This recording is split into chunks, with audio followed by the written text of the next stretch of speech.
ಕೊಡ್ಬೇಕಂದ್ರೆ ಅವ್ರು ಮಾಡಿದ ರೇಟ್ನ ಕೊಡಲ್ಲ, ಅವ್ರು ಯಾರು ಕೊಡೋದಿಲ್ಲ. ಈ ಕಡೆ ಕೊಂಡ್ಕೊಂಡು ಈ ಕಡೆ ಇಟ್ಕೊಂಡು ಈ ಕಡೆ ಮಾರಿ ಅದು ಡಬಲ್ ಪಟ್ಟು ತಗೊಳ್ತಾರೆ. ನಿಮ್ಮ ಹತ್ರ 16,000-17,000 ರೂಪಾಯಿ ಕ್ವಿಂಟಲ್ ತಗೊಂಡಂತ ಮೆಕ್ಕೆಜೋಳ 2,500 ಕ್ವಿಂಟಲ್ ನಿಮಗೆ ಮಾಡ್ತಾರೆ, ಮತ್ತೆ ಅವಶ್ಯಕತೆ ಇಲ್ಲ. ಇದು ನಮ್ಮ ದೇಶದ ಪರಿಸ್ಥಿತಿ ಇವತ್ತು. ಇದಕ್ಕೆ ಯಾರ ಕಾರಣವನ್ನು ನಾವು ಅರ್ಥ ಮಾಡ್ಕೊಳ್ತಾರೆ ರೈತರು? ಇದು ಬರೇ ಒಬ್ಬ ರಾಜಕೀಯ ಪಕ್ಷ ಕಾರಣನ, ಬರೀ ಮೋದಿ ಕಾರಣನ, ಮತ್ತೆ ಸಿದ್ದರಾಮಯ್ಯ ಅವರ ಕಾರಣನ? ಖಂಡಿತ ಬರೀ ಮೋದಿ ಸಿದ್ದರಾಮಯ್ಯ ಕಾರಣ ಅಲ್ಲ ಸ್ನೇಹಿತರೆ, ಈ ಬಂಡವಾಳಶಾಹಿ ವ್ಯವಸ್ಥೆ ಕಾರಣ. ಇವರೆಲ್ಲ ಸೇವಕರು.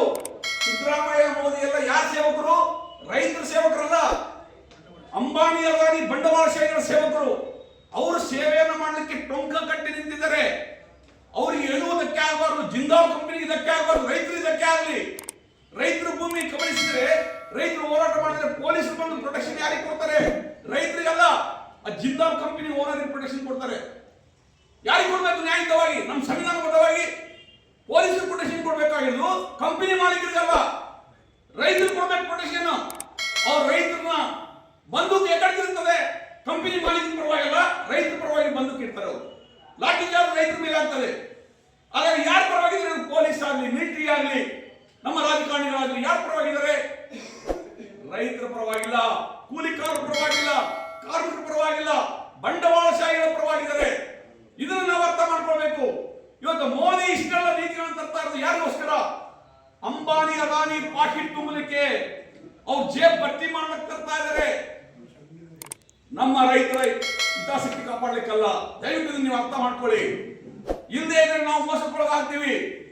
ಯಾವ್ದೋ ಒಬ್ರು ಮಂತ್ರಿ ಸರಿ ಇಲ್ಲ, ಯಾವುದೋ ಒಂದು ರಾಜಕೀಯ ಪಕ್ಷ, ಇವೆಲ್ಲ ರಾಜಕೀಯ ಪಕ್ಷಗಳು ಕಾಂಗ್ರೆಸ್, ಬಿಜೆಪಿ, ಜೆಡಿಎಸ್ ಬಂಡವಾಳಶಾಹಿಗಳ ಪಕ್ಷಗಳು. ಬಂಡವಾಳಶಾಹಿಗಳ ಹಿತಾಸಕ್ತಿ ಕಾಪಾಡ್ತಾ ಇದ್ದಾರೆ, ಕಾರ್ಪೊರೇಟ್ ಮಂತ್ರಿಗಳ ಹಿತಾಸಕ್ತಿ ಕಾಪಾಡ್ತಾ ಇದ್ರಿ. ಇದು ಬಹಳ ಗಂಭೀರವಾದಂತಹ ಸಂಘಟನೆ. ನಾವು ಇದಕ್ಕೆ ರೈತರ ಅವಶ್ಯಕತೆ ಹೋರಾಟಕ್ಕೋಸ್ಕರ ಜೈಲಿಗೆ ಹೋಗಕ್ಕೂ ನಾವು ತಯಾರಿದ್ದೀವಿ, ಪ್ರಾಣ ಕೊಡಕ್ಕೂ ನಾವು ತಯಾರಿದ್ದೀವಿ. ಬರೀ ಹೇಳಿಕೆ ಅಲ್ಲ, ಅದು ನಾವು ಮಾಡ್ತೀವಿ ಕೂಡ. ಯಾಕಂದ್ರೆ ನಾವು ಆಲ್ರೆಡಿ ಅಂತ ಒಪ್ಕೊಂಡೇ ಬಂದಿದ್ದೀವಿ. ಏನ್ ಬೇಕಾದ್ರೆ ಒಂದು ಸಂಘಟನೆ ಮಾಡುವಾಗ ಗುಂಡಾವರಣ ಮೇಲೆ ಅಟ್ಯಾಕ್ ಮಾಡ್ಬೋದು, ರಾಜಕಾರಣಿಗಳ ಅಟ್ಯಾಕ್ ಮಾಡ್ಬೋದು, ಅಥವಾ ಪೊಲೀಸರು ಅಟ್ಯಾಕ್ ಮಾಡ್ಬೋದು, ಅದಕ್ಕೆಲ್ಲ ತಯಾರಿದ್ದೀವಿ. ಇತ್ತೀಚಿನ ಉದಾಹರಣೆ, ನಮ್ಮ ರಾಷ್ಟ್ರೀಯ ಅಧ್ಯಕ್ಷರು ಸತ್ಯವಾನ್ ಅವರು ಹೋರಾಟನ ಅಡ್ರೆಸ್ ಮಾಡಿ, ಮೀಟಿಂಗ್ ಅಡ್ರೆಸ್ ಮಾಡಿ, ಇನ್ನ ಆಫೀಸಿಗೆ ಕೂಡ ಹೋಗಿಲ್ಲ. ಅವರು ನಮ್ಮ 8 ಜನ ಕಾರ್ಯಕರ್ತನ ಅರೆಸ್ಟ್ ಮಾಡಿ ಜೈಲಿಗೆ ಹಾಕಿದ್ರು. ರಾತ್ರಿ 2 ಗಂಟೆಗೆ ಬಂದ್ಬಿಟ್ಟು ಮುಖಂಡರಲ್ಲಿ ಅರೆಸ್ಟ್ ಮಾಡಿಕೊಂಡು ತಗೊಂಡರು. ಇಡೀ ರಾಷ್ಟ್ರದಾದ್ಯಂತ ಪ್ರತಿಭಟನೆ ಆಯಿತು, ಒಂದ್ ಕಡೆಗಲ್ಲ. ಯಾಕೆ? ಜಿಂದಾಲ್ ಕಂಪನಿಯವರು 2,000 ಎಕರೆ ರೈತರ ಭೂಮಿನ ಜಪ್ತಿ ಮಾಡ್ತಾ ಇದ್ದಾರೆ, ಆದಿವಾಸಿಗಳ ಭೂಮಿನ. ಹೆಣ್ಣು ಬೀದಿ ಮೇಲೆ ಕುಂತಾರೆ, ಹಗಲು ರಾತ್ರಿ 2 ಬೆಳೆ ಅಲ್ಲ 3 ಬೆಳೆ ಬೆಳೀತಾ ಇದೆ. ಫಲವತ್ತಾದ ಭೂಮಿ, ಕಾರ್ಖಾನೆಗಳ ಪ್ರಾರಂಭ ಮಾಡಲಿಕ್ಕೆ ನಮ್ಗೆ ವಿರೋಧ ಇಲ್ಲ. ಫಲವತ್ತಾದ ರೈತರ ಬಗ್ಗೆ ಭೂಮಿ ಯಾಕೆ ಹೋಗ್ತೀರಿ? ಅವ್ರು ಬೀದಿ ಕಾಲ್ ಮಾಡಿ ನೀವು ಕಾರ್ಖಾನೆ ಮಾಡಿದ್ರೆ ಯಾರಿಗೋಸ್ಕರ ಮಾಡ್ತೀರಿ?